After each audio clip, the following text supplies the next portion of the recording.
Assalamualaikum warahmatullahi wabarakatuh. Perkenalkan, nama saya Muhammad Hamzah Lubis, NRM 04.1.17.0920.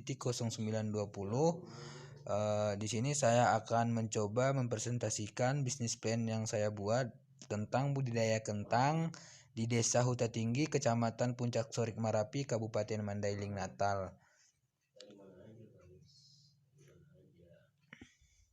Oke, selanjutnya yaitu nama dari perusahaan ini yaitu HL Farm. HL Farm merupakan perusahaan agribisnis yang bergerak di bidang budidaya kentang.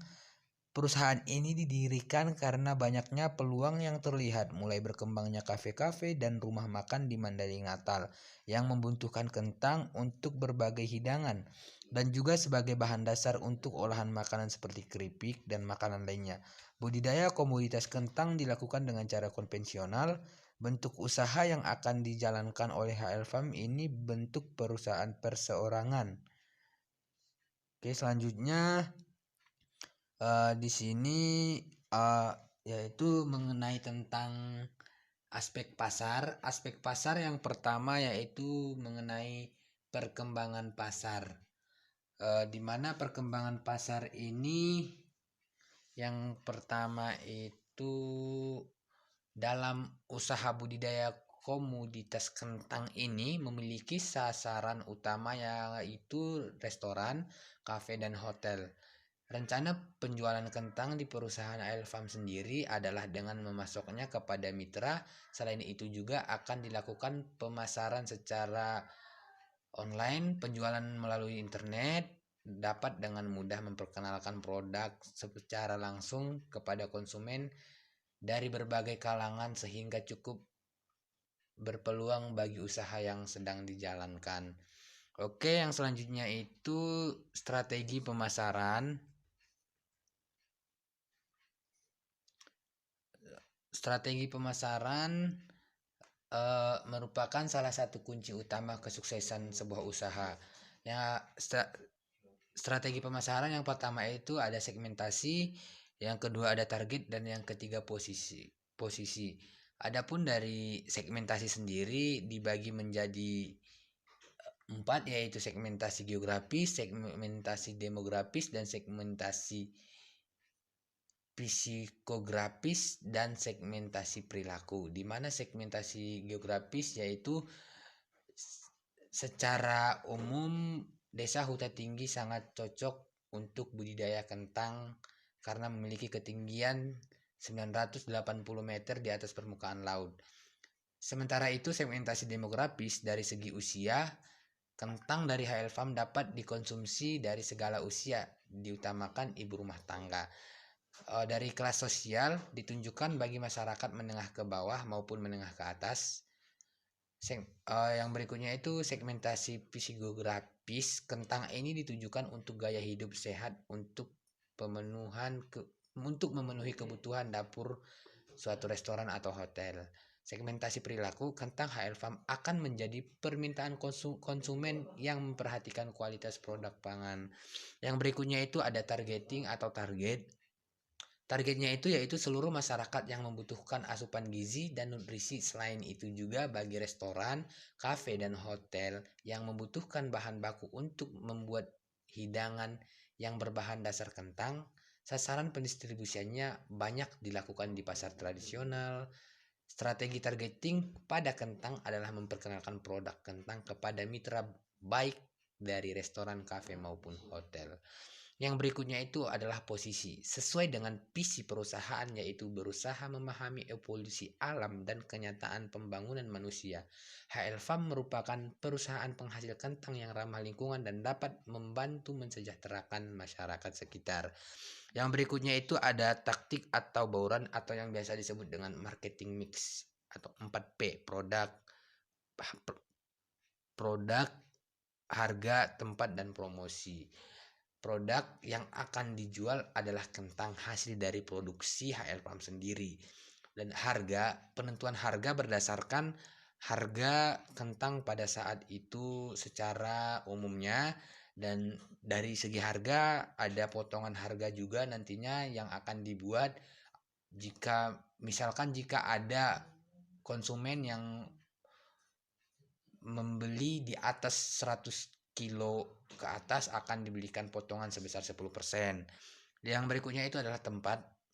Kegiatan perusahaan yang membuat produk tersedia bagi pelanggan sasaran meliputi lokasi, saluran distribusi, persediaan transportasi dan logistik. Tempat untuk memasarkan kentang adalah restoran, hotel, dan kafe. Tidak menutup kemungkinan juga untuk masyarakat sekitar. Yang berikutnya yaitu promosi. Promosi yang dilakukan adalah menjual produk kepada restoran, kafe, hotel, dan masyarakat sekitar daerah produksi. Selain itu juga pembeli melakukan pembelian dalam jumlah yang banyak, maka pembeli akan mendapatkan potongan harga atau yang biasa disebut dengan diskon, yang akan bertambah banyak sesuai dengan jumlah kentang yang dibeli.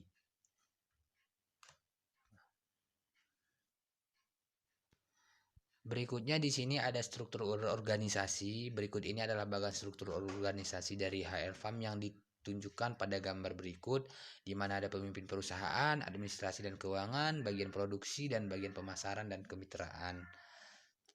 Oke, selanjutnya di sini ada analisis finansial. Yang pertama itu kebutuhan biaya investasi, biaya tetap budidaya kentang, seperti sewa lahan, cangkul, skop, handspire, keranjang panen peralatan, tambahan gubuk dan golok atau dan sabit.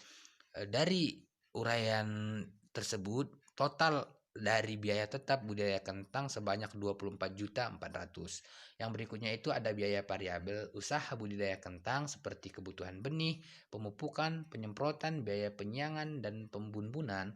Total biaya tersebut adalah 12.407.750. Yang berikutnya itu ada kebutuhan modal kerja. Kebutuhan modal kerja pada usaha budidaya kentang terdiri dari biaya tetap dan biaya variabel, yaitu totalnya sejumlah. Yang berikutnya itu analisis kelayakan finansial. Biaya penyusutan usaha budidaya kentang seperti uraian yang tersebut tadi, dari jumlah usia ekonomis, biaya penyusutannya sejumlah Rp8.922.333. Selanjutnya yaitu ini udah tadi ya. Biaya operasional budidaya kentang yaitu terdiri dari biaya penyusutan, pelunasan hutang, dan biaya variabel, itu totalnya Rp55.745.583. Selanjutnya arus kas. Arus kas usaha budidaya kentang, arus kas bersih pada tahun pertama yaitu sejumlah Rp45.584.500, dan kas akhir pada tahun pertama sejumlah Rp45.584.500, dan pada tahun kelima arus kas dari budidaya kentang, arus kas akhirnya sejumlah Rp179.931.500. Yang berikutnya analisis finansial atau memperhitungkan analisis NPP, BC, dan IRR usaha pengembangan usaha budidaya kentang dalam ribuan rupiah, di mana dari perhitungan analisis finansial didapatkan hasil dari BC-nya sejumlah 12% dan net BC-nya sejumlah 12%, IRR-nya sejumlah 59,77% atau dibulatkan menjadi 60%, NPP positifnya sebanyak 12% dan NPP negatifnya sebanyak 60%. Mungkin cukup sekian yang dapat saya sampaikan mengenai bisnis plan yang saya buat. Apabila terdapat kekurangan dan kesalahan, mohon perbaikannya. Wabillahi taufiq wal hidayah. Wassalamualaikum warahmatullahi wabarakatuh.